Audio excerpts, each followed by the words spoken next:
TRT, testosterone for men. I see a lot of videos about HRT for women. I've even done a few, and none about men's TRT and the importance of it, and I think it's not spoken about enough, to be honest. So I'm going to break it down for you here. There's studies saying that your testosterone drops by 1% every year after the age of 30. That means I'm down 2%. The jury is out on numbers of men who have low T and what is a healthy range, but about 20 to 40% of men have low T. It starts declining in your 30s, but more men will start to feel it between the ages of 40 and 50. Main symptoms would be fatigue, mood swings, low libido, weight gain, or you're going to the gym and you're not really progressing, you're not making the same gains as you used to.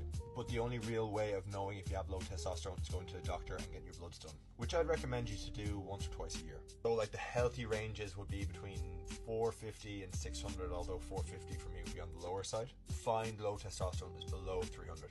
Below 300 nanograms per deciliter. People have up to 1000, which is really high T, which is great. Now you have multiple options that you can choose if you have low T.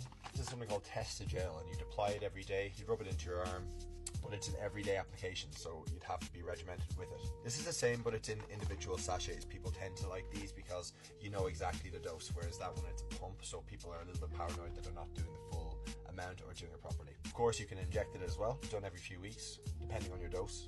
Okay, I'm actually going to give my opinion on this. And before I start, if anybody's watching who's on TRT, I'm not here to judge. This is just my opinion. And I believe that for the majority of men watching, if you guys have low testosterone, my personal opinion on this is because you have a hormonal imbalance issue. This is a dietary problem. It's not a medical problem. Now, you guys will hear me talk a lot about obesity in this country. And I think it's fair to say that it's not just women that are struggling. There's a lot of men out there that are also overweight. Now, here's the thing. If we're overweight and the diet is shit, guys, this is going to have a huge impact on your health. This is the reason why your testosterone is low. You need to look at your diet, and you need to look at it like this. Our bodies can utilize energy in two ways. We can utilize it by eating sugar, or we can utilize it by eating fat. Now, here's what I believe. All right, if we're using sugar for energy, this is going to cause an inflammatory response. Now, if there's too much inflammation in the body, guys, this is going to cause the problems, and this is the reason why you're going to have low testosterone. Now, the reason why I believe this is very, very simple. Because at my age, guys, I should be on TRT, but I'm not.